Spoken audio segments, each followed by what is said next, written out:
Good morning, fellas. Or good afternoon, fellas. All right. Good night. Good night. Good night. Good night. Welcome to the Fatherhood Think Tank. I am your curator, Dr. Ron, father. Um, I welcome you here to the night's uh, think tank. We have a very interesting topic for you tonight in the think tank. So definitely want to be able to enjoy and participate in tonight's uh, think tank. As I'm doing that, let me introduce. Let them introduce themselves, the fathers tonight that are joining us in the think tank, and then we'll get to tonight's topic. All right. I'll get started. Good night, fathers. My name is Rohan Rodok, and I'm a part of this fatherhood group think tank for many years. And it's always a pleasure to come by and to share ideas and to learn and to teach, so we can all support each father along their journey. I have two daughters, and I try to be as active in their lives as possible. And I always say, do the right thing, you get the right results. That's it for Rohan.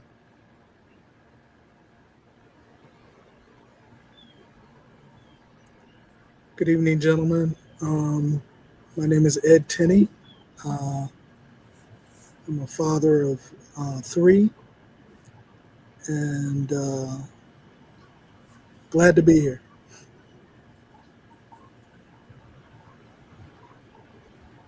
Good evening, gentlemen. My name is Lionel Lightborn. I'm a father to a tribe of seven young adults, three young women, four young men, a grandson, a granddaughter, and it's always a pleasure to see what God is going to do in this conversation tonight.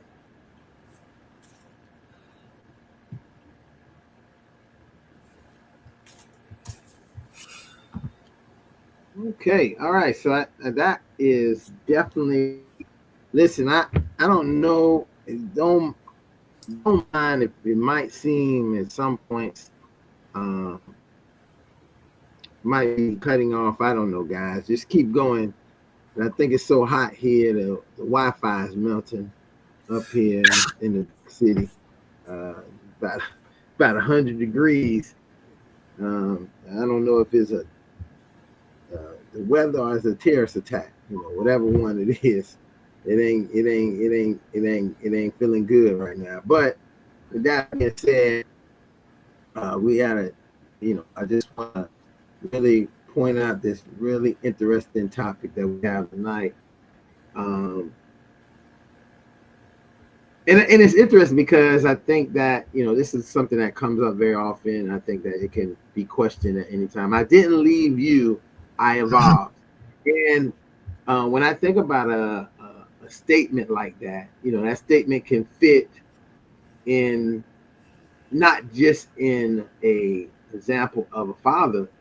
I mean, it can fit as a husband.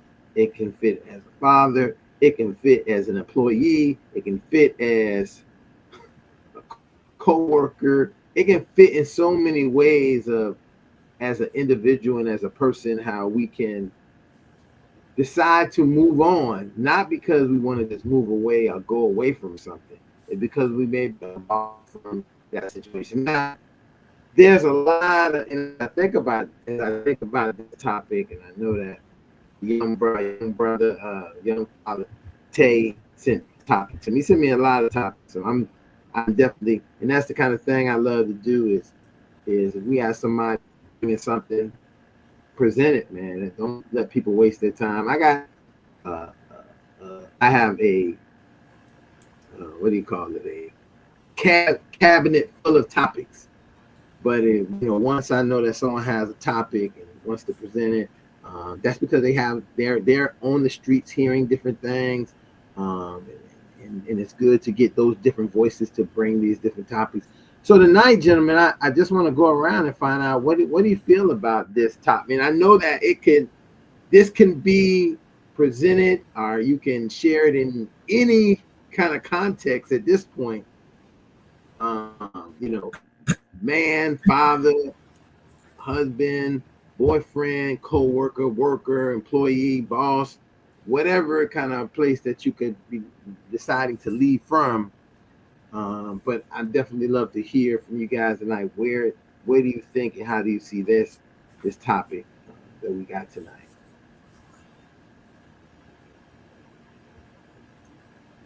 Well, for starters, that's on a quick note. They're what I call learned behaviors, and many people learned behaviors is something that you learn along the journey, right? You see it around. It could be a culture, and it's just the norm. But in this scenario question where it says, "I haven't left you, I've evolved," sometimes we have to make some changes.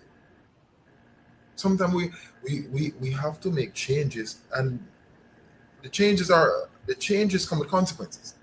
Meaning, it's learning something new for the better for mankind, for the better for your manhood. It's not doing the norm. It's learning how to do the right thing. And so again, this can be utilized in so many different ways. That's one of the examples that I would use. Change learned behavior to new behaviors. Bye-bye. Mm-hmm. Food for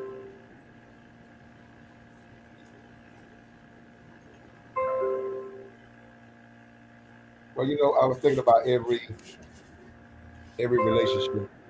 You talk about I didn't leave you, I evolved, and I'm like, in some cases, I would say 25. I would say no. I would say 20% of the time, relationships, um, relationships are terminated not because of people evolving, but more times out of people dissolving it. And there's a difference between dissolving a relationship and evolving. And so everybody's not going to get that pass. But to truly achieve evolution or evolving in a relationship or for a relationship's sake can actually do more repair in that relationship than actually retreating from it.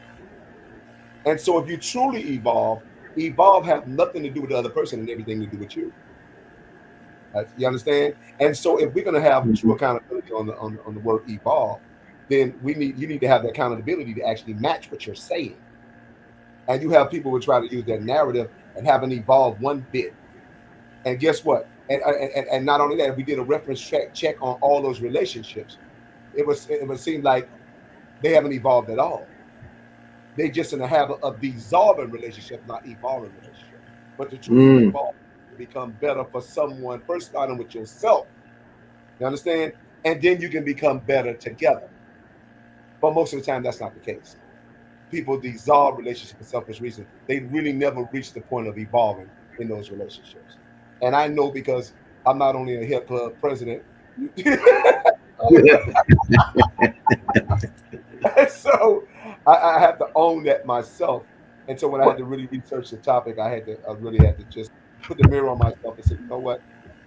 I can't truly say I evolved in any relationship. I think I dissolved most of my relationship, but I evolved in all those relationships because that means I learned something from every relationship I was in to actually help me reach the point of evolving. Because evolving, I guess, when it comes to the total man, as opposed to the pieces of a man that I was in those different relationships. That's all.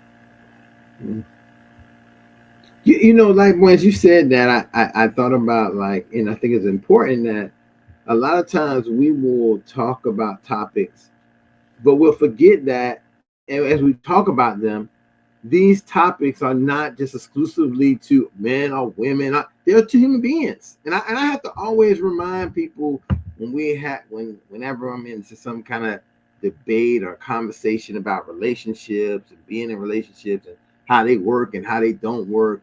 There is not a monopoly on being successful in relationships or being unsuccessful in relationships. There are just all of us as human beings do things, we act ways, we sometimes we just got to find the puzzle pieces that fit, and sometimes they don't fit. But when you just said that about how you're not just talking about it, you can speak to it yourself. I think that many of us can all speak to a moment in time and place where we evolved. And did we really evolve, or did we use evolve as the, I know I personally have used many things, many types of sometimes diabolical things to get out of being involved in a situation because maybe I didn't want to be involved with it, or I wanted to get out of it, but I also didn't want the other person to be mad or be upset or be angry at me because I moved away from it or got, and that's just that, that's, again, here's some disclosure. That is just some of my own way of part of trying to be a pleaser, trying to be a provider, trying to be a person who always, when you come, is the yes. Yeah, yes. You try to be a yes, and that's just something that happens. And I think that it also is something that can eventually put you to the place of our topic, to be able to leave from these situations, because you need to evolve from that, because a lot of times you're finding that you're putting yourself in a place trying to make sure everybody else get to a place, and that place might not be the best for you. So I definitely, as I heard you say and talk about that, I just definitely wanted to say that out loud, that I think this is something that we all as human beings face, but it's about that being honest with ourselves, being transparent to say, hey, also I'm facing it, and why I'm facing it, how I'm facing it may not be me evolving. It might just be me escaping, right? It might just be saying, I see something better on the horizon that I'm going to go to, because we can definitely always see a step up. That don't mean we develop to go up. Let me say that again.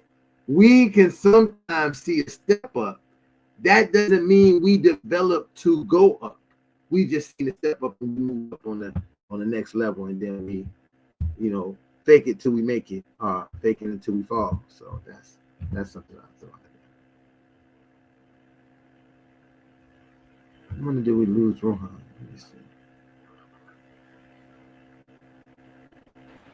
Hey, Teeny, you look like you're thinking a lot. You got a lot on your mind over there.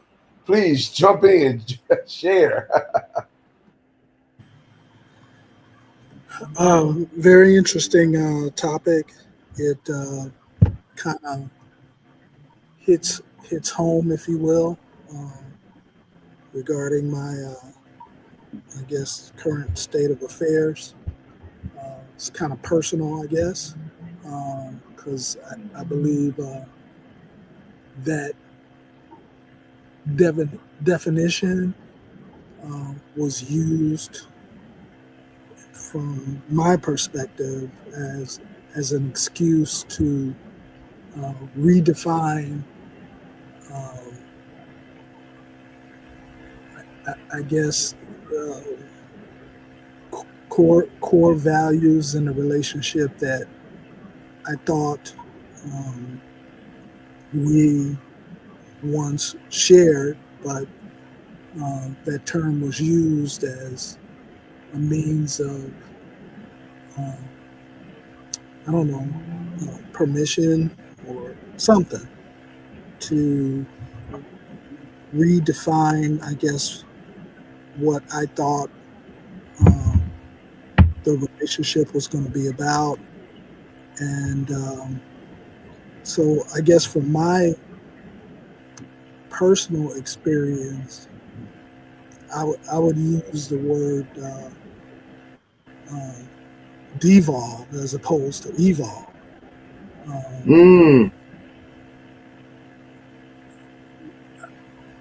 I guess when you have a certain standard in your brain or in your system, your spirit, your core value, and that when that is challenged by, I'm no longer adhering to that standard that you have. I'm evolving into a standard that I am defining as opposed to we're defining together. Brother Lightborn, I think you mentioned before that it can be used if you guys are on and I'm talking relationship-wise, it can be used where both parties can actually grow. But if there is an actual change, I guess, if you will, in a standard with which that you originally thought the relationship would be contained under, I don't know. It's almost triggering now, I guess. I almost have like a PTSD, if you will, regarding that word evolve in a relationship.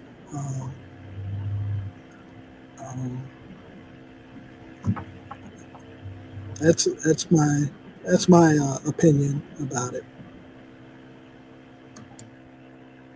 You know what? Thank you for sharing that, because you sharing from a very sacrificial, and in some cases painful place.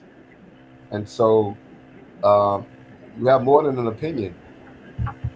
That becomes an objective because it costs something. Opinions don't cost nothing.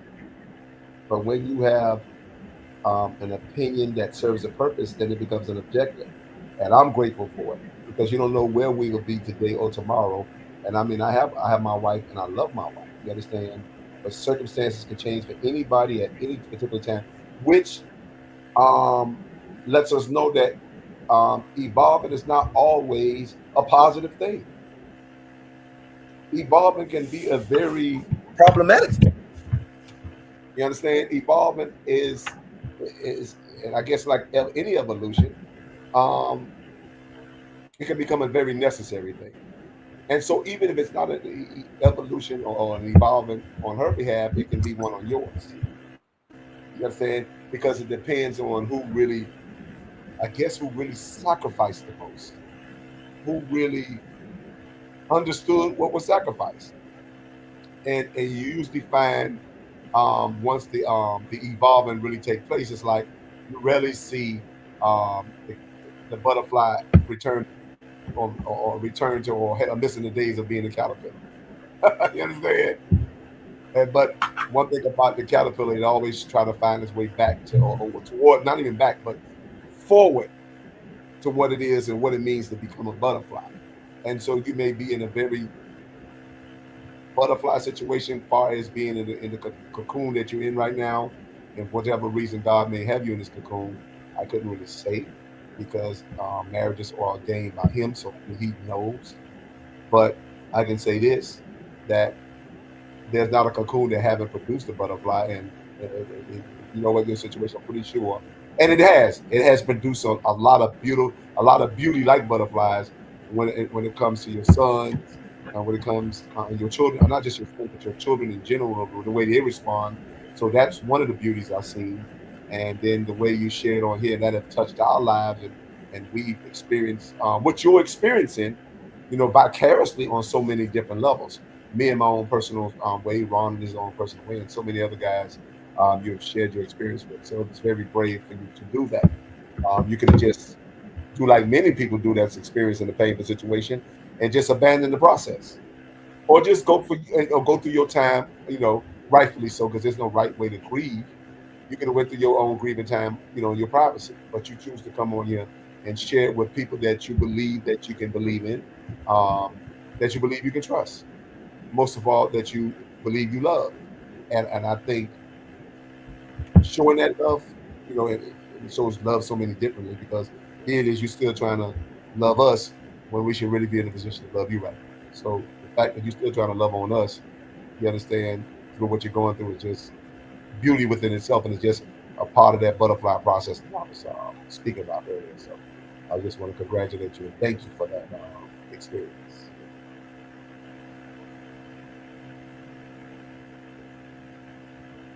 Well, I'm through, Ron. Ron, you know what? When we go prime time, you can learn the value of no dead air. Listen, it's not that I'm back seeing, looking at, trying to find out what happened to Rohan. Somehow he must he said he let him in, but I don't. I think something happened. Let me see if I just.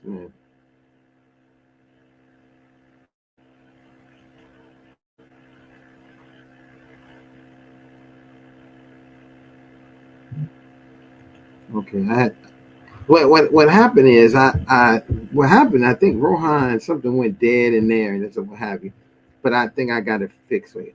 So listen, I also was listening to, I think that as I'm listening to Ed, and I'm thinking about how at this moment, and I heard clearly what you said, that this topic is almost triggering, that is an important thing to recognize and to be able to sometimes have this conversation with, because I say very often we will do this in a society where something can trigger somebody and we don't even acknowledge that it's triggering. We just keep going to, yeah, but yes, this and that. And I want to take a moment to say I hear you, and I think that as a moment being so vulnerable to even share this on our platform at this time is definitely another aspect for not just for us to, and for people watching to understand that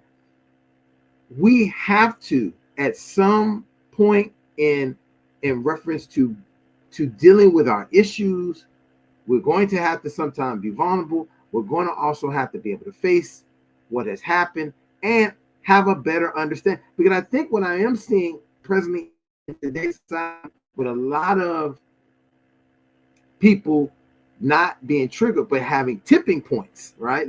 They're tipping to beyond what was triggering. It's because they don't have an opportunity to really face what is the issue, be able to have conversation, be able to reframe it in some way for themselves. And I'm saying this very often because, and I'm glad Rohan's back, because I think that one of the things me and Rohan have always talked about is what happens to us as men when we are hearing and no one is hearing us. We have faced some triggering or some traumatic experiences, and we don't have the community or the space to evaluate it, to look at it, to begin to think about, hey, how do I manage this? We then begin to see other type of behaviors arrive in us. That is our natural default, aggression. And I think when that natural aggression comes, it's too late for someone to come and say, oh, I hear your issue. Oh, let me talk to you. Let me try to work this out. Because at that time it's to another level. We have to be proactive in recognizing when men and fathers are facing these kind of things, and be able to put, I have said this for years and years, when young men get a woman pregnant, right? By accident, by attention, by plan, by whatever. What ends up happening is that the whole community wraps their arms around that mother, around that woman when she's pregnant. And then they point a finger at that guy and say, you now need to go and provide. You need to now go and man up. You need to now go. And no one puts an arm, put a hand. There is no point that we ever really get to see, and sometimes even experience an embrace of love, and not to say that people don't love, but the embrace of love and support you need to go into this into this experience of becoming a father, like the mother is getting. So I'm using that example. So then you see the aggression that comes from some of this stuff, and it's because we don't spend the time to really rally around our men and our fathers. And we're not talking about, oh, these men, their men should be strong. Listen, I hear that, men strong. I hear that. But men are human beings as well. They have emotions. You say you want them to have emotions and feelings, but the same emotions and feelings you want them to have, we also got to align and give them the same, like I say, touch up. You need to give them the same, when you go take your car to get fixed, maintenance. They need the same maintenance, just like everybody else. And sometimes what we'll do is say they don't need maintenance. They're men. They got it all worked out. They'll figure everything out. They got it all played out. And that is such a misconcept, affecting us in our community in many senses. So I definitely, at this point, I hear you, and I so much heard everything you said, and I definitely understand how that part of our topic, and it's just coincidental that the night you came on tonight, because you're not here, and people not here every night, but this happened to be the topic you came, and this topic touches a place for you, but also so much for other people to be able to recognize and see and say, hey, something can be said to be, oh, they're evolving, but you said devolving. And that's powerful wordplay to have a better understanding of how your perception of vision of seeing it, how everybody else might have on their lenses and glasses to see it. And that's important, because we need to identify not just with everybody else. And that's why I go back to when we have our children and everybody rally around moms and they hug them. As anybody looking at the vision of what the dad has, are they having an expectation of the dad? It's like this idea that, again, not common. This is so common in divorces. Oh, the man is okay, the woman is hurting from a divorce. And I say that can't be true, because when we look at the statistics of the number of how divorces are initiated, mostly initiated by women, by men who have already settled and committed into a covenant that they plan to stay into. Yes, they might do. Listen, I know people say, oh, if he did this, he did that. Yes, but he may have did all these things, but the one thing that I think in many instances he hasn't did is decided that he wanted to leave this covenant. Because if he wanted to, he definitely would. And we see those men who just drop people like a hot potato and onto the next thing. But many men, I feel, when they are in that covenant, they're not interested in that. They have made a decision, as we make decisions to put something in our life, that we want to sustain it. We want to make sure it happens. That's the whole point of why I challenge people on getting married too early, especially young men who haven't established who and what they really want to be and what they want. Because if you don't do that, you're going to be doing that the whole time, and there's going to be a challenge in the marriage. A challenge with who you be and what you need to be, who you going to be and what you need. Ron, you know what I'm talking about? We talked about this. Yeah. An expectation that a wife has, a partner ends up having about you, that's different from the expectation that you have for yourself to be able to become that provider that they want. But they don't see it in the same lenses as you. Just get this job and start to make this money. But if I get into this job and start making this money, I only think about the movie Acrimony. Everybody, the Tyler Perry movie Acrimony with whoever the actors are. If you've seen the movie, it is an ideal, because the whole movie, the guy is looking like the most worst guy you could ever see in your life. he ain't got no ambition. But it's the lens. He have a vision, he has a belief for what he can do for his wife who has supported him. And what happens? She didn't believe. Not to say she didn't have a right not to believe, because he did some things that people would say, oh man, this is out of control. But they just didn't believe. And when the time came and he was to be the man, and I say this all the time, when we're able to be the man, the father, the husband that you want to be, it's easy.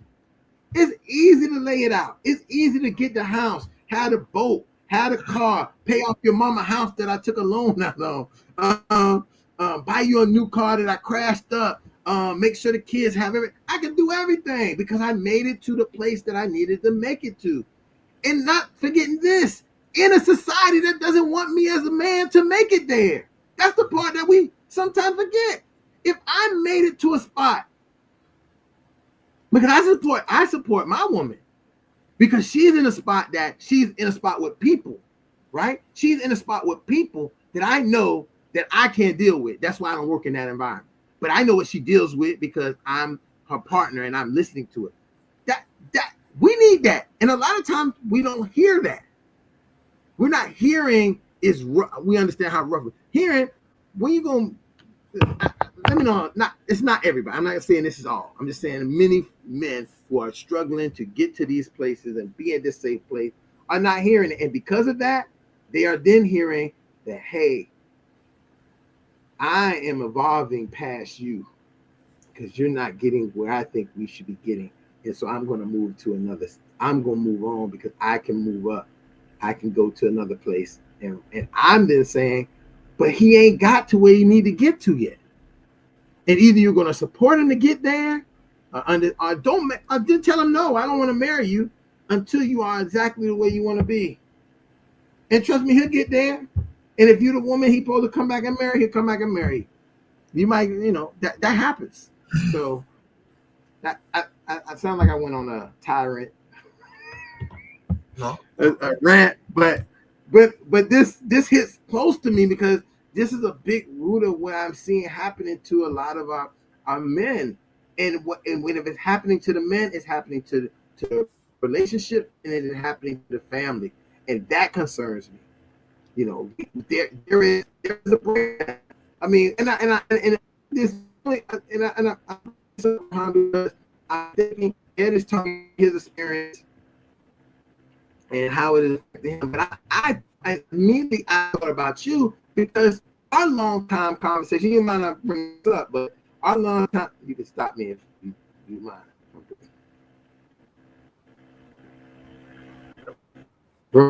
Mind bringing this up? Ron, you there? Okay.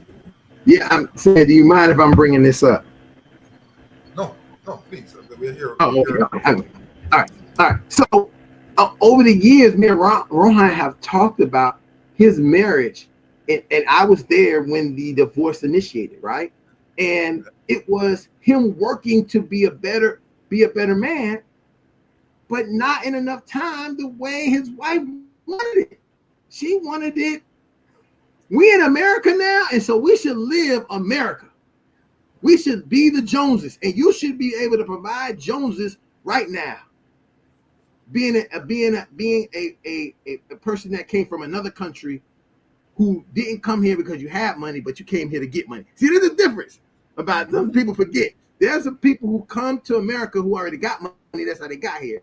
And then there's the other people that come to America to get money. So it's going to take them time to work up the ladder. They didn't buy the first class ticket and they go back to such and such and come back here and go back. No, when they come here, they come in here strictly to work, to get the money that is needed to get them to a status. And if you have a partner who don't understand that, they get involved in the status of what's going on and be like, hey, what you got for me? We're supposed to have a better life than when we were back on the island. But you can't have a better life back on the island when you live in a capitalistic society, and the society you came from wasn't capitalistic. Everybody shared. If you had trees in your backyard, you could eat whatever you need from your neighbor's tree. Y'all could get. You go to somebody's house and say, I want to get a man by the tree, they might take a pistol and shoot your finger off. So I'm just saying that, you know, Rohan, and Rohan, I'm talking about you, and I know that what Ed shared is so vital to this topic that we're talking about, because that was ideally some of the issues that was the breakdown for you, man. What happened with, you know, and then how the kids all even got all involved in that. Oh yeah. You know, I'd like to add also, and this is just in general. We all go through some traumas, or as we say, evolve and dissolve. But one of the most important things whenever you go through a situation is look for an anchor, because sometimes you feel like you're in a hurricane, you're in a storm, and you ask yourself, how did I get here? I don't want to be here. Everything is just spinning around at 100 miles per hour.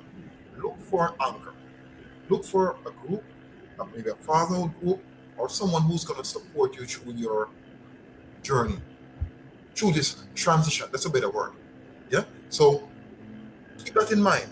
Some changes are good, and some changes are bad. But if the communication has broken down, you have to come to a point where we can agree to disagree. I've always told my ex-wife, I still love you, but I'm not in love with you. So the most thing I say to every male or every female, whatever the situation be, you want to stay grounded. You want a group of people around you who's going to support you, who's going to be there for you, and have clear understanding. I think Liber might agree. The Bible says, with wisdom, knowledge, and understanding, you will do well. Yeah? Those are words from the Bible. So whatever situation you go through, let's remember, get the understanding, get the wisdom, get the knowledge, and see amongst people who can support you and keep you grounded. Those are some of the key elements that will help all of us along our journey in any situation. Mm-hmm. Well, Ron, I'd have to respectfully disagree with you on telling young people not to get married early. I don't even understand the married early thing. But we don't tell them not to have sex early. We don't tell them all the other stuff that can Well, I'm not saying, listen, what I'm saying is, if you're not ready, if you're gonna marry somebody, and let me say this about what I mean when I say, because I have sometimes I gotta be clear about what I say when I speak. Be clear. Let me clear it up. I think that if you're going to go into a situation and get married to a person who is going to accept that y'all, because I see it all the time. I know many couples live right down in Liberty City, live right over here, that these couples are young, they got together and they work together and they accepted that they're working together to a point. We also live in a world where a lot of it's young people coming out of college, and it was a statistic said that the young lady's was asked, hey, what's the average salary you expect a guy that you're going to marry in the next 2 years to have? And they was talking $100,000 and up for most of the salary. Not one of them was saying $50,000, $40,000. They were saying $100,000 and up for the salary. These college women leaving college, thinking that a college dude just like them, or whatever kind of guy it is that they're going to get married to, will be able to, and that's not realistic. So don't, I'm saying that be careful. I'm not saying don't, listen, I'm not going to say it's not a woman out there who work and y'all build y'all business and build your life up together. But I think there's a lot of people out here waiting to have somebody take care of them and not work together and not build. And because of that, be mindful. Listen, not just men, but also women. Be mindful. Don't go and get married to Johnny, who was the star guy in college, and think he gonna provide the world. Mainly athletes that you think they're gonna go to the league and they're gonna do that. Because if they don't go to the league, they don't do that. They're not gonna have that job. They're not gonna have popularity. They don't have any of those things. And then that's going to be you saying, "Why did I ever get married to this guy? He can't even. I'm taking care of him." I've seen that. As if you don't want to take care of him. Yeah, I'm just saying people don't do. I'm saying make conscientious plans for when you're going to do it and how you're going to do it. Because I'm not gonna say that it's unsuccessful. I'm just saying that be mindful that you can find yourself in the money game or in the fame game or whatever, however this works before you getting married. And then Okay. sometimes you spend all this money to get married, and then you're in debt. You go into your relationship in debt because they wanted to have this giant $200,000 wedding when you only make $38, $38,900, $38,000 a year, and I don't know how that.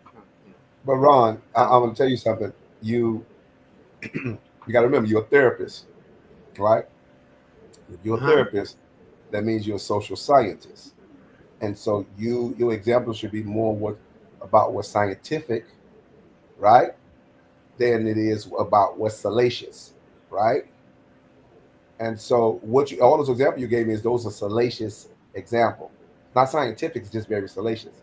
And here's why: because if it was scientific, it would talk about all the sociological ills, right, that comes along with the experiments that come along with not being married versus the experience that comes along with being married, right? And so the Bible says these words: when a man findeth a wife, he findeth a good thing. Now, what does that mean? The science of a good thing is what you're missing. And you don't know what that looked like because you've never been married. And so what's going to happen, you're going to be, and this is why you gravitate to a lot of salacious story. You don't look at things that's like right in your face.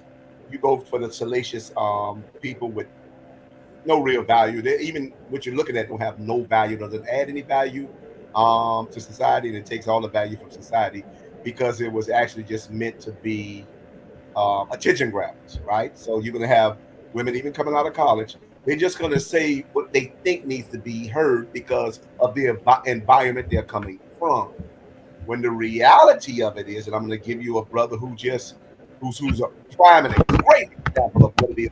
I give you 1,000 brothers, but let me give you this one brother who's a great example and come exactly from the place where you're talking about these women. And of all the women you gave example of, you missed a very great example in the wife of Ryan Coogler, right? Who is an HBCU grad, right? Who has been with his wife and is married and have all his kids and all his success from and with his wife, right? But that's not the example you need. And so everything you said that seemed like it was impossible was extremely possible in that. And so what we do now is we pick experiments, right? Everything you just said, those are experiments. Those are people who dabble in experiments when the experience is always right there in your face, in your lap, as plain as the nose on your face, to let you know that, hey, here's a man here's a man who got it from the mud, him and his wife. As a matter of fact, they are so successful now, every time that man releases a movie, he's bringing a child into this world because every time they're on the red carpet, she pregnant. But you don't hear the narrative about those good things. Even though this man is always in your face, doing the right thing, being the good thing, he don't even have a damn narrative. One of the most successful couples in this world, and young, and did it and started young. So the science of marriage, you understand? I know the science of other things. 4 baby mamas. I understand the damn sickness too. Got to be living in the damn strip club because you don't know the psychological ramification of that very experiment and what they bring about. It's different things for different people. And so now all of a sudden you took that sickness, right, of not being married and experimental in your sexual prowess or whatever we do, and you take that into your profession. And I've seen what that can do to it. I've seen people hit the pinnacle of their profession, right, and couldn't control their urges because they didn't understand that pure promiscuity is a sickness. And with that sickness, it'll have you, now you're a successful teacher trying to sleep with students. You can't even see women like the way God created you to see them because you're never ready to make the sacrifice any damn way. And that's what marriage is. It's a sacrifice, not only that, to make you better as a man, not to make her better, to make you better, because when you get better as a man, guess what? She's gonna automatically get better as a woman or get along down the road, whatever. But so don't take away from the kind of man you have become from the experience from being married, or you can become. But trust me, if you're not married, you have not even tapped half of your potential of who you think you are. But when you get married, the other intelligence and all that stuff, because I'm going to be honest with you, there's a lot of psychological, supernatural things happen when it comes to being married. I ain't got to tell you that because I'm pretty sure Jeannie can tell you and Rohan can tell you. Even if the person don't give it back to you, it still doesn't stop the supernatural from happening to you because you gave it to them. Those are scientific facts, but you cannot understand that, and you cannot even narrate it if you've never been married and you always been single. It just can't. It's not going to happen. And so that's some of the things I just have to think. But I know both sides because now that I'm married, I start to understand the sickness that came with being single as well. And I'm trust me when I tell you, I don't think we know where, particularly on any panel, ready to dive into that kind of stuff right now. We don't really want to talk about it because there's some in-depth ass sicknesses that comes along with being single that men develop over time, which is henceforth why God said he saw a man and it wouldn't. And guess what? And his words exactly was, he saw that it wasn't good for men to be alone. This God talking. If God said it wasn't good for men to be alone, trust me when I tell you, it's not good for men to be alone. I'm just talking from my own imagination. You can only talk from your imagination, but I'm transparent enough to tell you. I'm not going to sit here and play around with you and all this pontificate. I can't do that because I understand the sickness that comes along with the primary security that we have, and we sit here and act like, oh, I'm like, nah, that sickness is their partner, and I don't want to see anybody succumb to it. And I've seen some serious tragedies come along with those sicknesses. So, but I'm going to somebody. Hey, how y'all doing? I'm not going to sit here and play around. Welcome. Go ahead. What's up, Tay? How y'all doing? Introduce myself. Tay Warburton. I'm host of the Our Own Opinions podcast. As usual, what's today? Tuesday. I go live after this. Should I talk about the topic or what y'all were just talking about first? Which one should I? We are. I mean, we are talking about the topic. It just came to this. Okay. Well. Okay. So what brother Lightborn was saying. So now you're talking to somebody who's in it. You know what I'm saying? So you're talking to somebody who's the scenario or installation or whatever you had to say. What Dr. Ron was saying. I'm 33, young. So what Dr. Ron was saying about women going to college and leaving college and they want to take somebody that's like 100,000 enough. So you're talking to somebody who's 33 who not too long ago just left from that. And what he's saying is like, true. You know what I'm saying? It's just somebody coming from experience now. Not back in y'all day. I'm pretty sure everybody over here is probably over the age of 50, 45, whatever. But now what he's saying is 100% true. Well, I don't like when people bring up celebrities, because celebrities live a whole different lifestyle. Yes, you want to see it because it's right in front of your face, but you do have certain couples that yes, they was there when they was young, when the guy was broke, when the female was broke, whatever. But statistic wise, I guess science is statistics. I'm not sure, but statistic wise, you see why a lot of young ladies are not married. You know what I'm saying? You see why a lot of guys are not married. Because yes, when they graduate high school or when they graduate college, if they graduate with an AA, they're 20, 22, 23, graduate with a bachelor's, maybe probably the same age, maybe a little older, depends on if they took time or not. So you're talking to somebody who's only like a couple years away from that, and I went to school with these young ladies and spoke to these young ladies and still somewhat speaking to them. Yeah, a lot of them are not married because like what they're looking for. Yes, I know you like referring to the Bible. I'm not really that much of a religious guy, but at the end of the day, just because somebody's single for a long time, that does not mean they got a sickness. What if they just didn't find? What if they just didn't find like that person? You know what I'm saying? You can't put any titles if it doesn't fit probably what you see or your views. But I'm single for a reason, and I tell people it's mistakes I make, or I meet people that's single and they're happy being single. They might get into a relationship when they're 45, 50 years old, probably when they're ready. But that does not mean you're sick. That's a very, very, I don't like use a big word. That's a very wrong thing to say. You can't put that title on nobody. And it's almost really kind of rude for you to say somebody's sick or they built some type of sickness because they're single. Maybe they're single for a reason. Maybe they try relationships. Maybe they don't see themselves in a relationship. Maybe they get 50, 60 years old and then they find somebody.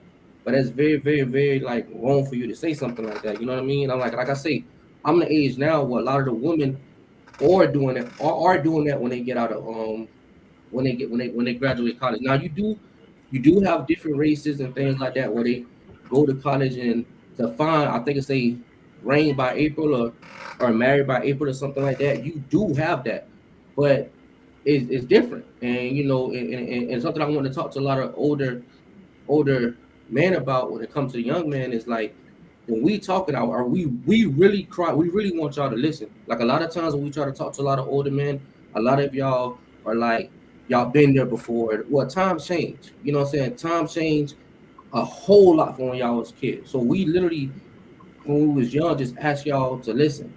So if y'all just listen and just see things from our eyes, and you understand, it's not like how y'all was back then. It's not like, you know, a lot of virtuous women that it was back then. You know, so a lot of these young ladies right now is wild. So a lot of these women are not getting married when they graduate, or you know, a lot of these guys are not getting married. I'm not blaming man, I'm not blaming woman. It's really both. So you're talking to somebody who literally just has been, you know, dealing with that. You know what I'm saying? And I spent time in Florida, and I spent time in Georgia. You know what I'm saying? So I spent time in 2 different states. So it's just not here where it's going on at. It's also 800, 500 miles away as well. You know what I'm saying? And then with me doing what I do, even with the podcast, like when I did go to college, like I'm talking to people from Italy, young ladies from Italy. I'm talking to guys from Italy. I'm talking to guys who's interracial. I'm talking to guys that's from California, South Dakota. I ain't even know. I never anybody from South Dakota until I went to college.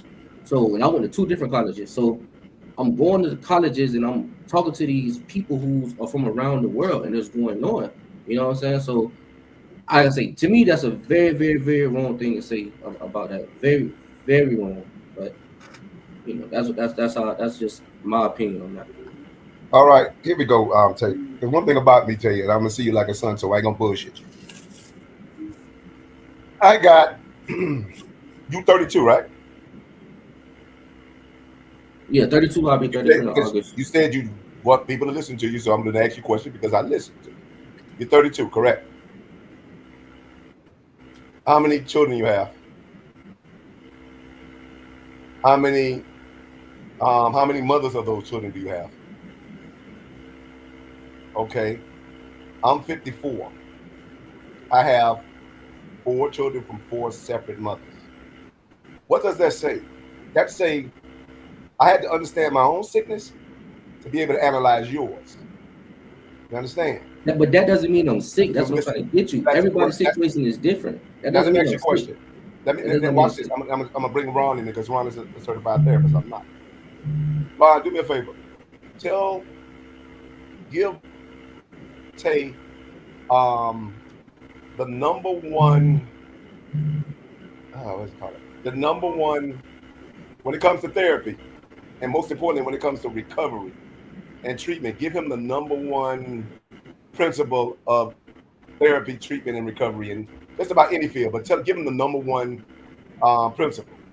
Well, the number one thing about going to the number one thing about going to the number one thing about going to therapy.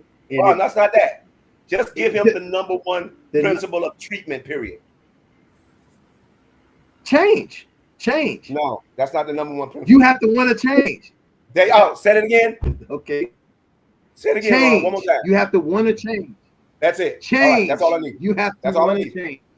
That's all I need. So the number one principle of treatment, Tay, is first acknowledging you have a problem. Trust me, that's in any psychology, any medical, anything. And I'm talking about across the board, Tay. If you're going to be treated, I don't give a damn, for a gunshot wound to a broken heart, recovery, whether it's drugs, alcohol, whatever, the same principle applies. You have to be and ready to say, you know what? You have to almost have to give what they call the word. You have to give consent. That's the word. You have to give consent for treatment. If you don't want to be treated, no doctor or practitioner can ever treat you. That's a fact. So if that is true, right, I'm only giving it to you like a father-son type thing. And one thing I'm not going to do, especially if I love you, is not bullshit you, and I'm damn sure going to let you bullshit yourself. And so when you tell me to listen to you, I'm like, the only reason I can tell you what I'm telling you is because I listen to you. And so if you're not ready to change, ain't nothing nobody can tell you. And so, of course, everything I'm saying to you is going to sound rude, because anybody that's not ready for recovery is going to take everything that's going to make them recover rude. You understand? Drug addicts, crackheads. I mean, I'm sure therapists and doctors sound crazy to crackheads, right? It sounds rude to them telling them, this crack is killing you. People that don't want to give up smoking, it sounds rude to them to talk about treatment. You understand? Anytime somebody don't want to give up a particular thing, it's going to always sound rude, okay? But if I love you, I got to push through that shit. Because I love you is to save you, because I don't know what those experiences, if they don't change, what they're going to bring about later on. And guess what? You could be 100% right. But if your history look wrong, you understand what the outcome of that is. You could be 100% right in what you're saying. But a woman can lie on you at the wrong time, or better yet, at the right time, because your history look wrong. And guess what it's going to look like? Like you did it, even though this time you're telling the truth. So all I'm telling you is this turns out on so many fronts. It looked like, it's just one thing. I'm like, no. That's the reason it was easy to lie on Diddy, but you couldn't lie on Jay-Z. You never noticed the difference? You couldn't talk about that. I'm like, no, they got about the same money. But the only difference between the two is Jay-Z had a wife named Beyonce, but he also had a wife, which means he had an ally in the game. And so people were like, oh, you know what? If we lie on Jay-Z, we also lie on Beyonce. So they didn't want to victimize Beyonce, even though they wanted to get Jay-Z head. But it was easy to get Diddy because they had nothing and nobody to cover it. And then guess who? Everybody knew who was after him. I'm like, of course you know. Women are pissed, and historically they have a right to be. I understand why they're pissed. They are very pissed. The history, we haven't been kind to them. Remember when I told you, you're a man. You have a certain privilege that comes along with being a man. And I'll tell you on another show, I'll tell you the study of why, particularly why men and women are single, especially when it comes to men in the double digits. So of course you're gonna be comfortable being single, Tay, because it plays out in your favor. Brother Terry, may I also add, I appreciate your offense, I guess, at the word sickness. But I do believe that Black men, Black women, especially in your age range, are in a war that you guys don't even know that you're fighting. And I believe that war is based on division.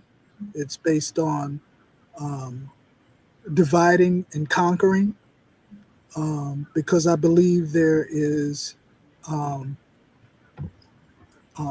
economical strength in a family unit. I believe there is spiritual strength in a family unit. I believe there is strength when it comes to parenting in a family unit.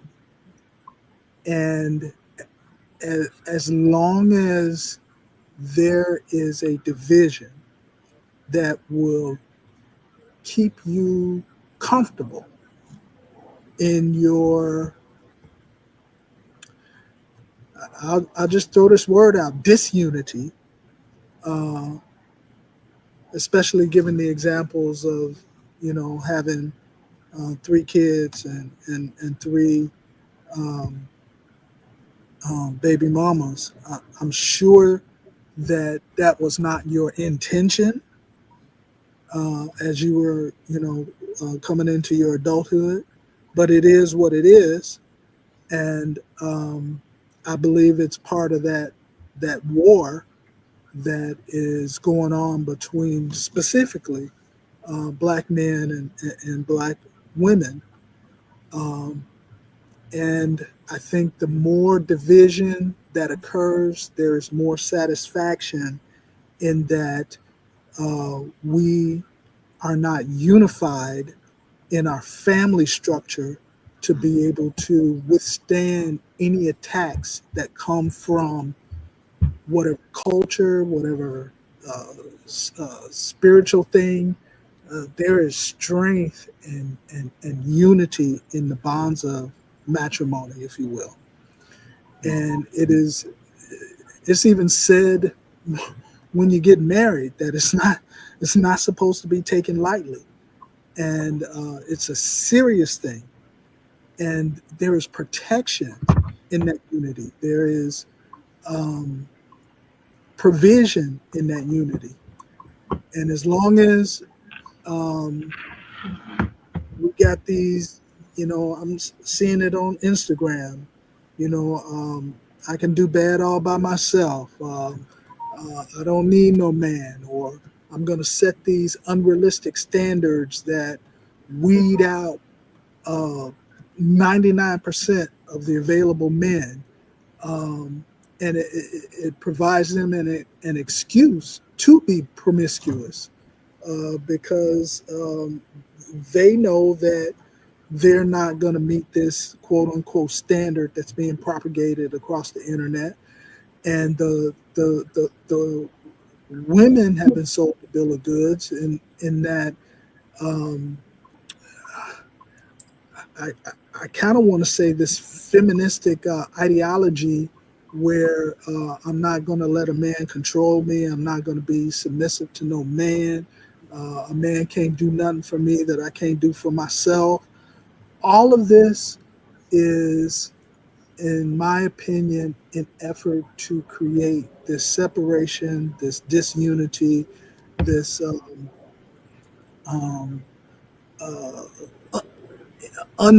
unfellowship. To me, that's devolution.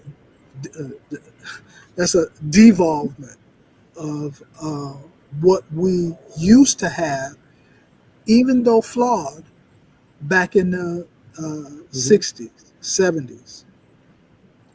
Give you an example. I got married when I was 23 years old. That was considered young at that point. But I had enough of an idea of what I wanted out of a woman, what I wanted out of a marriage, and I understood the protective nature of that God-ordained unity that was established. And I don't know, you may have heard me say that I was married to my first wife for 31 years before she passed away. Great marriage, successful marriage. We had our ups and downs just like anybody else, but we both understood the protection, the provision of that umbrella of marriage that was inside that. And the word divorce was not allowed to be in our vocabulary.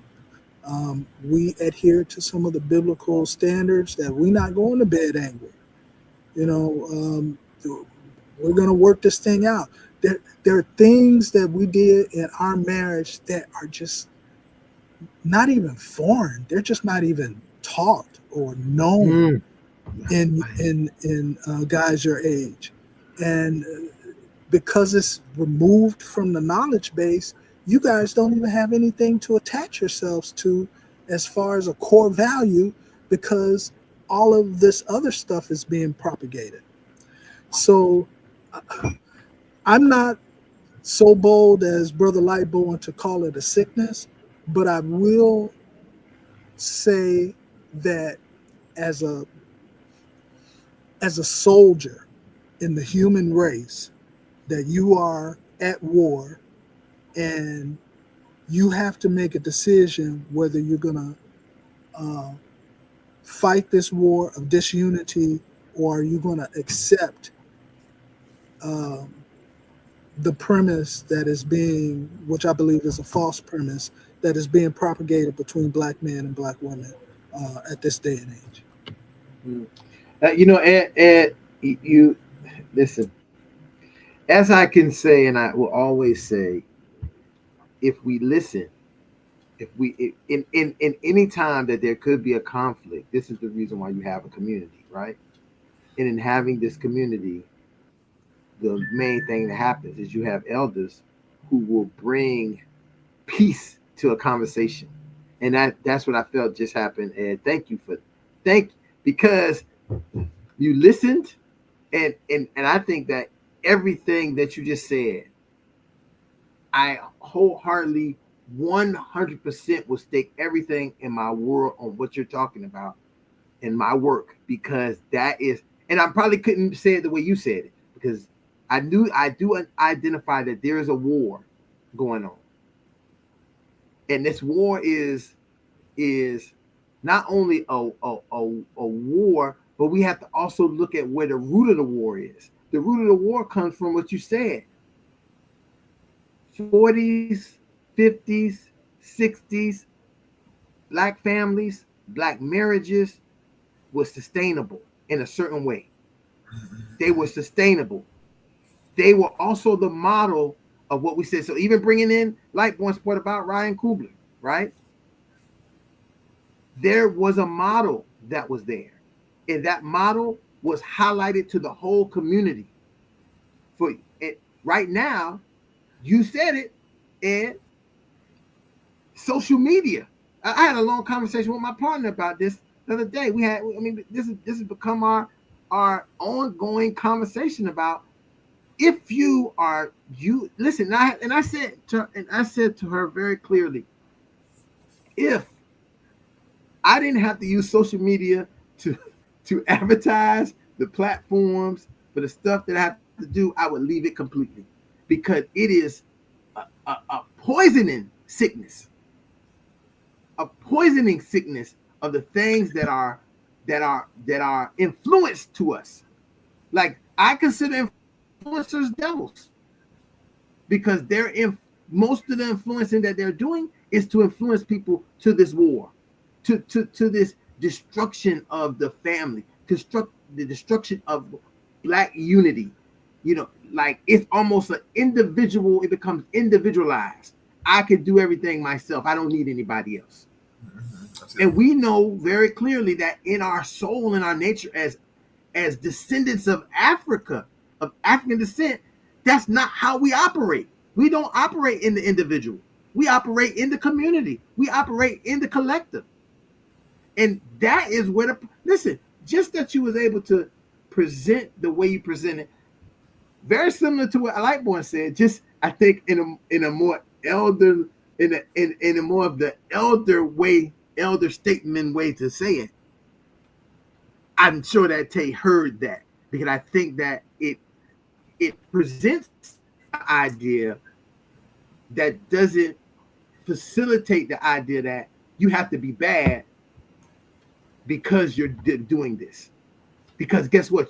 The defense that the immediate defense mechanism that everybody uses is that the other people doing it too. We live in a society that if you say, "Hey, this man cut me off," you don't say he cut me. You don't say, "Yeah, I was upset for cutting." Yeah, that's my. You say the other person did it too, and why you not? So we live in a world, and it has to do with us being black people. We live in a world that we feel everything is unjustly done to us, and we want to point out what happens to other people. And I think the part of self-awareness becomes when we begin to say, I'm going to acknowledge what other people do, but I'm going to acknowledge what I do first. And by acknowledging what I do first, I don't have to focus on what other people do or what other people get or what they. I'm going to focus on me and make me the best that I can be for me. That then becomes the best for me. That becomes the best for my community. Because I think you can't be the best you without becoming the best for your community. Because you can't say I'm on top of it. Right now, the people in Aurora, people in what's the place with the place where the boats is? Not Italy, and over. I want to say wherever the city with all the boats, the whole city is rivers. Italy. Anybody know? Italy. But it's not Rome, Italy, or something I- like that. um, Rome, Dublin. Venice. wherever. Venice. In Venice, right? In Venice, where the boats, the whole city is boats. The people are in rage right now because Bezos and his wife are about to have a wedding, taking over their whole city with this wedding stuff, right? And the people are very upset about it. And this is what I'm saying, that the idea of celebrity, idea of influence, saying this is important, more than important than us as the regular everyday people, becomes a part of our problem that we see. And the rage that comes from us. And then when we don't have anywhere to put it, you can't say anything to Bezos. So who do you end up saying something to? The person closer to your partner.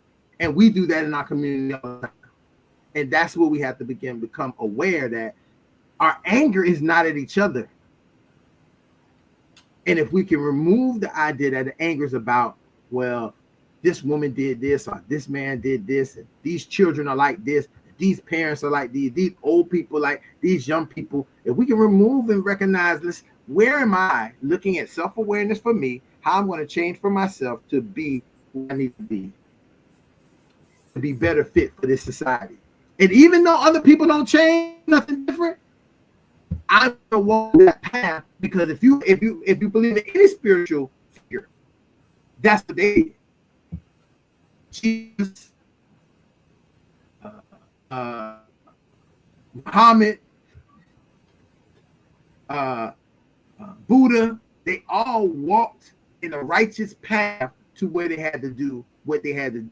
So no matter where you are, if you're going to look inward, self-awareness, and then breathe that out, I think that's where we see change that occurs.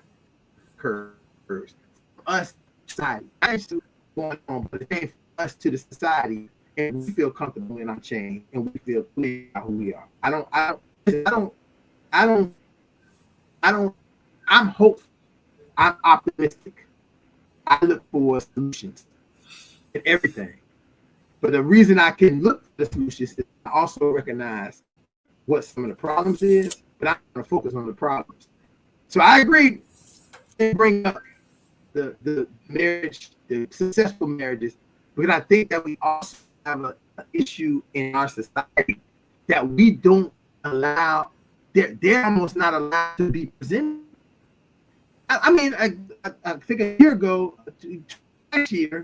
last Friday, the separate on the platform, because I highlight the idea.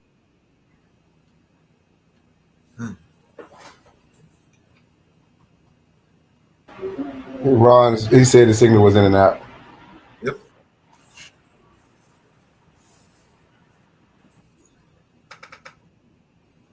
I think Ron just made a point. And to all men, whether Gen Z or X or millennials, just do the right thing.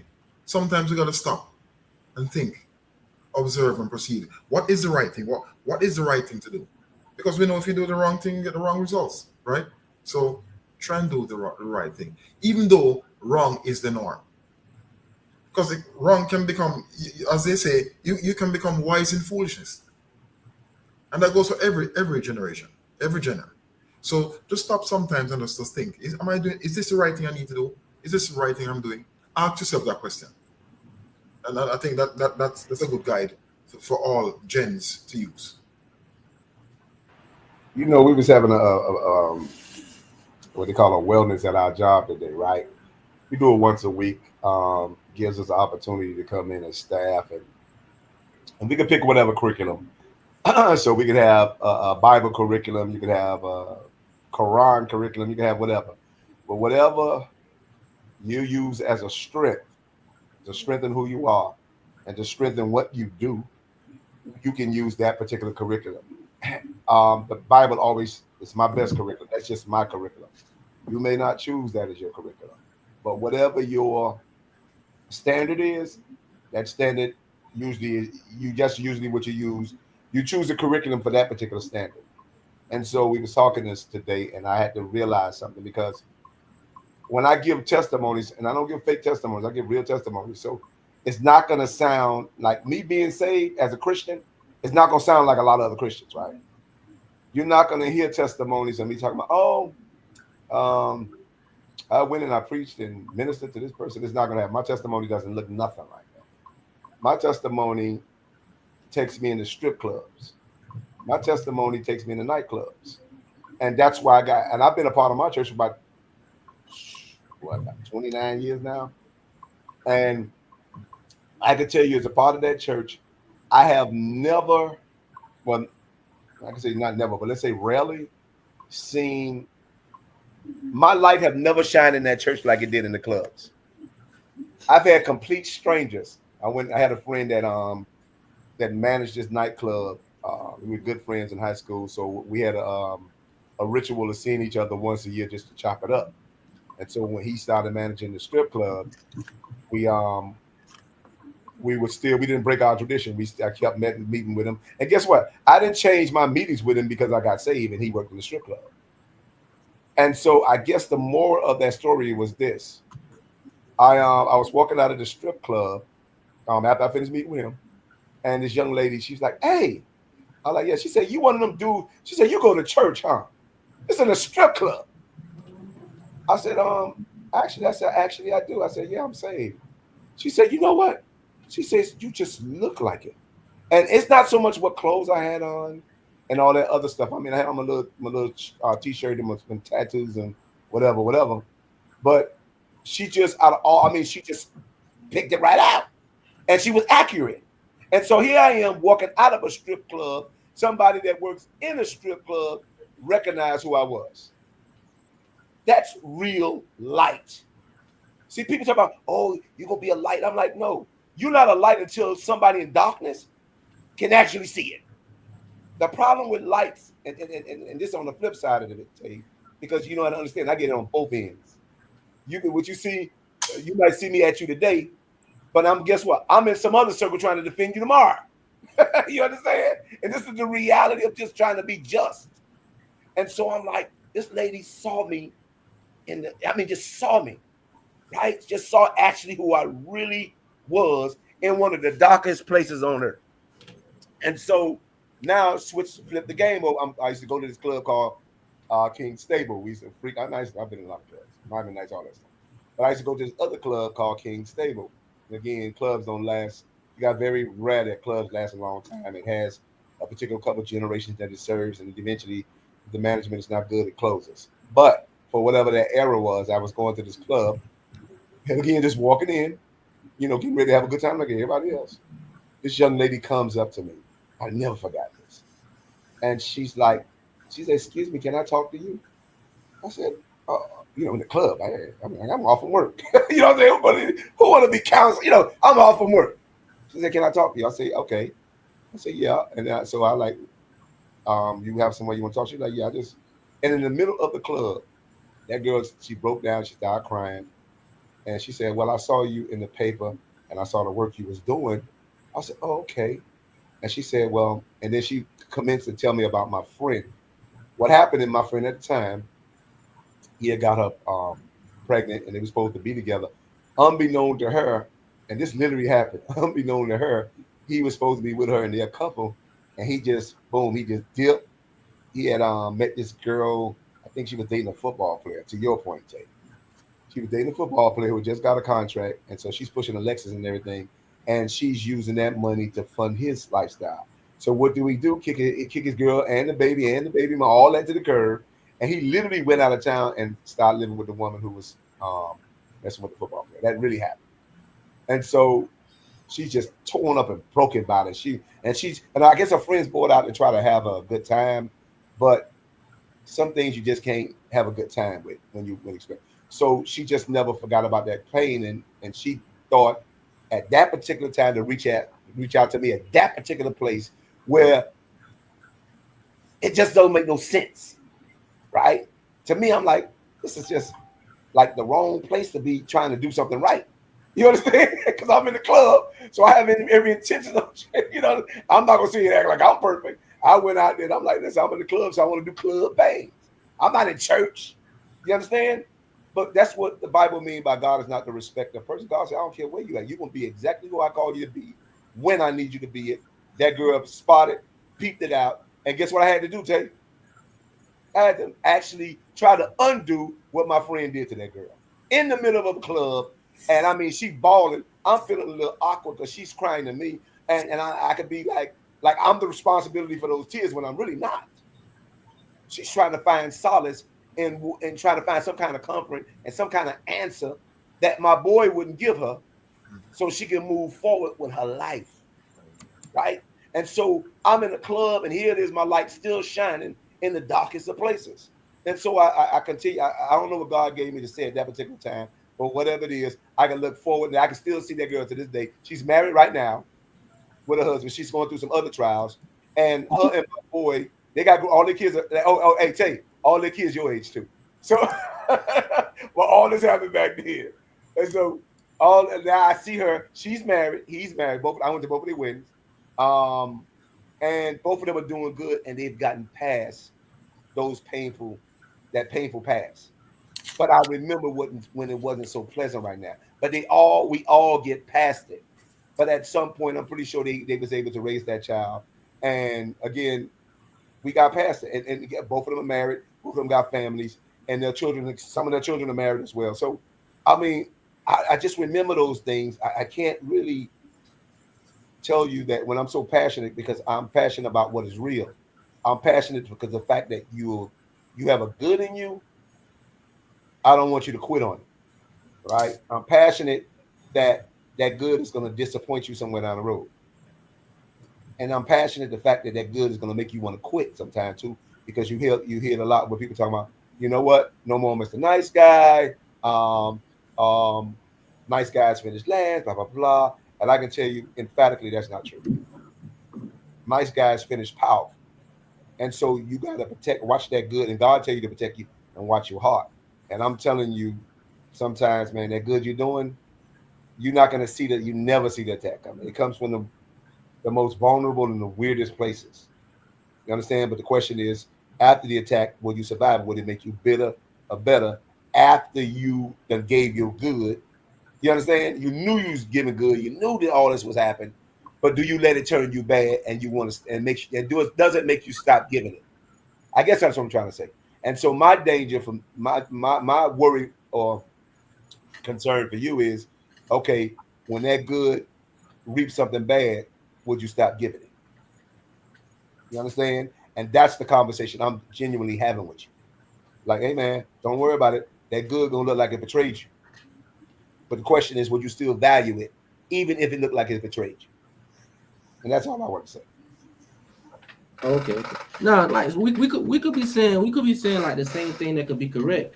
You know what I'm saying? But just what I try to, get older guys just to understand is just listen to understand and don't listen to respond. You know what I'm saying? That's all I try to get older guys to say. And even with the young kids that the kids in the past that I have tried to mentor, some on went their own way, some on somewhat listen, saying all kind of depends on the child. All, I play a role in it too. But the one thing I do, that I criticize a lot of older men for, the one thing that I do, that's the opposite of what I criticize other men for, is I listen to them and I'm very honest with them. Even when they talk about school, like I don't sit here, you better go to school, you better do this, better go to school. I'll be honest with them. I'm saying, hey, school not for everybody, but you have, in order to get somewhere in life, you at least want to finish school. You know what I'm saying? I don't just be like, what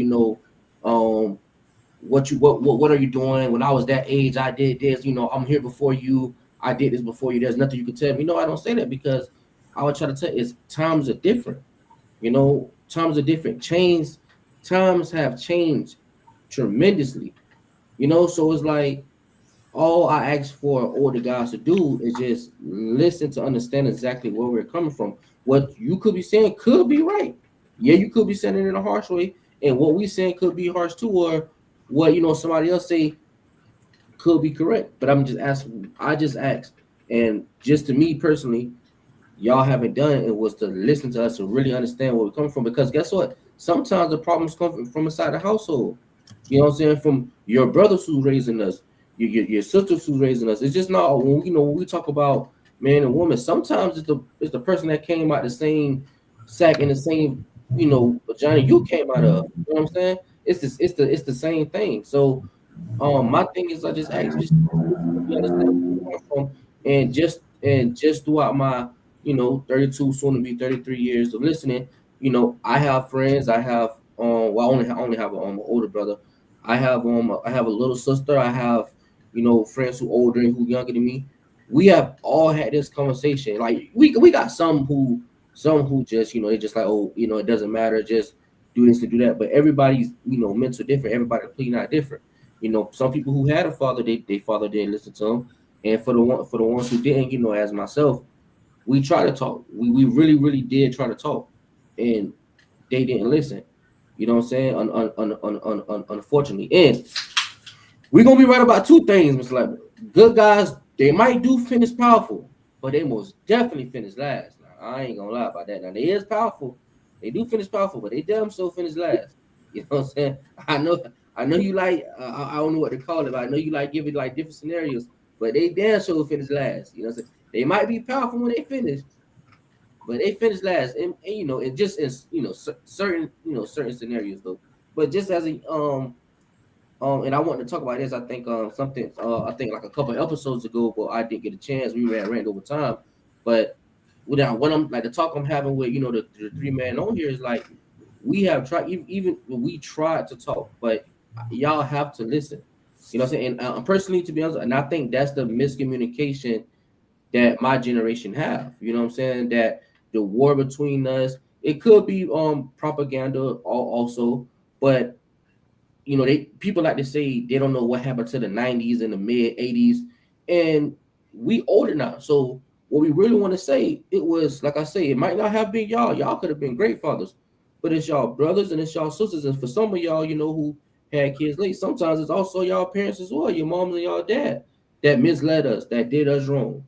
It's just not it's just not just around 85, or I was born in 92, around 92 we was born, and we just don't want to work and want things given to. No, something happened, inflation and not being raised right, our parents not having the knowledge. You know what I'm saying? It's a lot of stuff that happened. Like I say, a lot of times when we talk, we it's like people sit here and they respond to us, they talk at us instead of just taking some time out to listen. Because sometimes you can get an understanding and be like, okay, now I understand where you guys coming from, and you can get the same result you want to get, but just take a different route. So that's the main thing. Like I'm saying, it was like, and with me having grandkids now, probably some of y'all probably got grandkids. Well, me having kids now, sorry, some of y'all probably got grandkids now. I see a lot of people who had a lot of who I would consider grandmothers, y'all age, be better to the grandkids than they was to us. And we can sit back and listen like, yo, why didn't you do that when I was your child? That is what I asked for. I asked for you to sit and listen. This is what I begged you for years. I asked you to sit and listen to me. You know what I'm saying? So we can see that maybe through age you understood where you went wrong. And that's another thing too. And like I say, no offense to anybody on here that's religion. That's why I'm not a religious person, because a lot of people, if we want to talk about our skin color, they tend to run a church and think church is supposed to heal everything. And I told this, I'll be real. I told this to my mom. I told my mom on the phone, like, yo, you can run to as much churches as you want to. I say, yo, you're the one that's going to have to fix whatever you got going on with your kids. You have to, not church, ain't all that. Put it in Jesus' hand, God's hand, all that type of stuff. I don't like that. No, you put that work in, not him. You can repeat as much Bible verses as you want. You can sing as much. You can play gospel music on Sunday, Monday, Tuesday, Wednesday, Thursday. I don't care. You know what I'm saying? I don't care. You're the one that's going to have to fix. You know what I'm saying? For the most part, a lot of us at my age, we turn to a certain age where we just like, you know what? I forgive you. You know what I'm saying? I forget. I don't forget now, but I forgive you.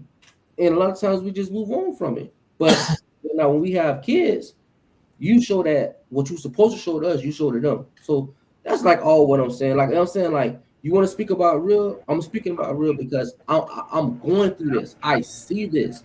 You know what I'm saying? This is something that I'm telling y'all, like, that's basically be y'all child. Like, this is what we're going through. You know what I'm saying? This is literally what we're going through. So I'm living in. You want to talk about reality? I'm living in reality of it. Like, some of y'all wish y'all was born in the mid 80s and the 90s and were raised by the people that we was raised by, and you will see exactly where we're coming from. We're not half the guys y'all was, or half the men, or half the women. We were just raised different. And now, since I said, well, a good amount, it comes from the people that raised us. It's come from the environment that we was raised in. You know what I'm saying? Like, I learned, as you know, I learned after a while.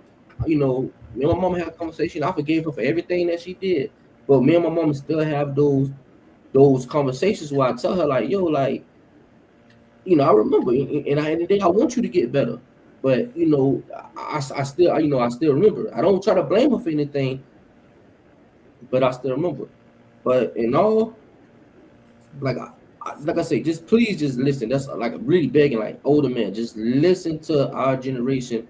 It's maybe a little bit too late because a lot of us is grown now, but just listen because that's what we're doing to our kids now. Well, some that's what we're trying to do because some of these people don't know how to raise their kids. You know what I'm saying? But just listen. That's all. If y'all could just listen instead of just responding, just so I don't want to say rudely or just the mentality of, oh, I've been here before. Like, no, yeah, you've been here before. Yeah, when rent was $400, $500, $600. Yeah, you've been here before, but it's different now. And y'all think we try to cry when we say that, but no, then teams don't want to jobs don't want to pay.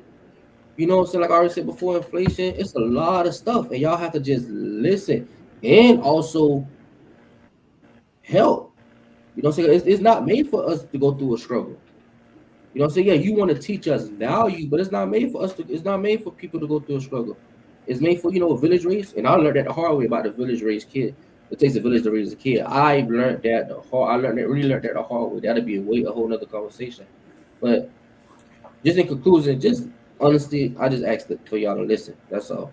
So let me listen. The internet got me. I hope you guys are hearing me, but I've been listening on the back channel all the conversation, and I just want to, as we're at the end, but I really want to just sum up how much of this topic was really touched tonight, and that we don't even people may not even see it because they might have been looking for something different. But one theme that I'm taking from this is so important is why we're even doing this show, Fatherhood Think Tank, is really to help fathers recognize what our families are missing when we're not 100% engaged. What Tay is saying is, and I hear it, like, listen to us. And the problem is that Tay, many of our kids, and I'm using it as an example, but many of our young people, both boys and girls, would not have to tell people to listen to them now if their fathers were there to talk to them then, right? So we is a part of this that is the structure of what happened to our families is what is the outcome and the product of a lot of what we have now. And tell you couldn't say it more to make my heart shine is these grown up adults that we have, their children, grown ups who have children, who have grandchildren, need us as their fathers to support them. Today, there's nothing we can do about the past. There's nothing we can do about what went on between them and their mom. But today they are grown fathers themselves, still needing us. And here's the problem: we talk about that for young ladies all the time. We talk about how young ladies need their dads. That's why they out here doing this and do that. But we don't talk about it so much as we should now. Is how right now, presently, because many of the boys take on this aggressive mentality. I don't care nothing about no dad. F him. I don't care. I'm a man myself already. What a man gonna teach me? I'm already a man, and that's our problem. We can learn a lot from not just other men, but from that man who is a part of us. I've learned more stuff in my last 10 years. Is it 10 years? I think my brother about that. Last 10 years from my dad that changed how I thought, how I processed, how I did everything in my life compared to when I was before being around him all the time, every day, all the time, and getting his knowledge, his support, his knowledge. And Tay, you said it right. Not just the knowledge and hearing me and listening and talking to me, but the support. Their support he gave me as a man that I know the white boys get all the time. Not all of them, but a lot of the white boys get this support that we don't get. Somebody tell you to go and figure it out. Meanwhile, on the other end, they come for the support. How much you need, son? 25,000? Here you go. I hope this work out for you. Do what you can do, the best you can do. I got your back.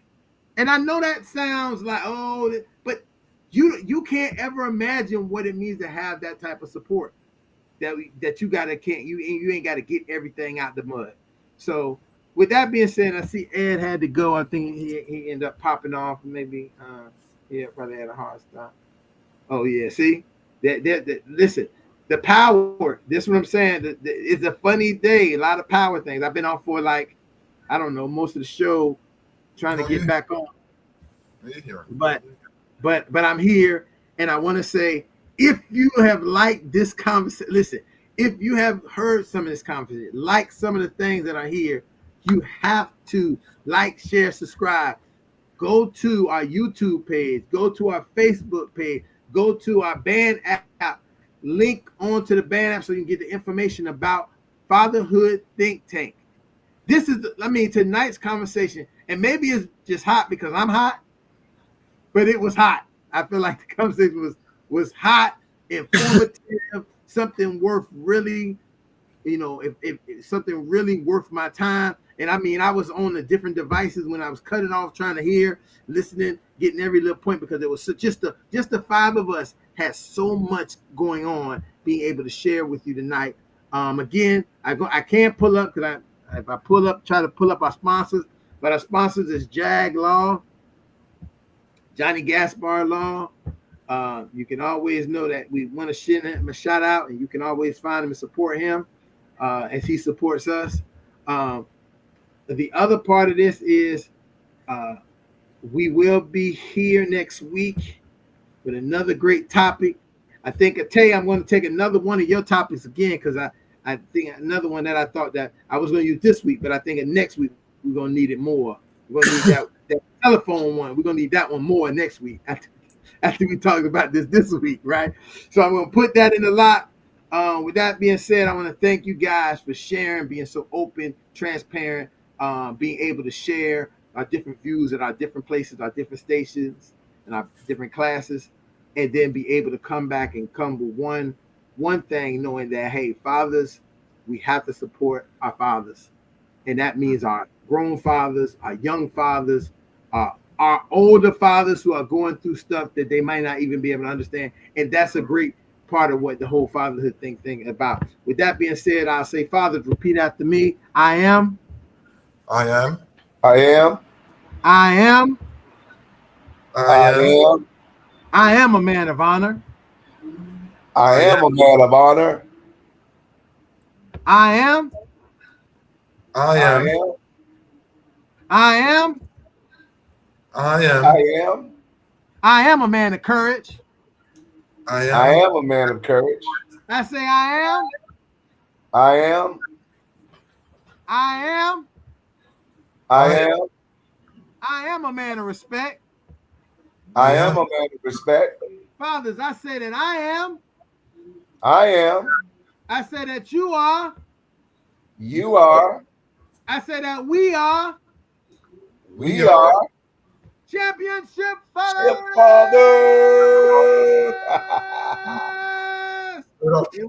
With that being said, remember that we always try to carry our kids on our arms and our families on our back, showing the unity that fathers have.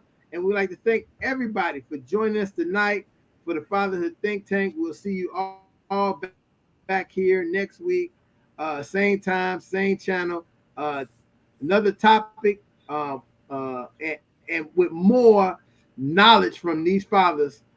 Join us, like, share, subscribe. We'll see y'all here again back next week. Fatherhood Think Tank. There you go.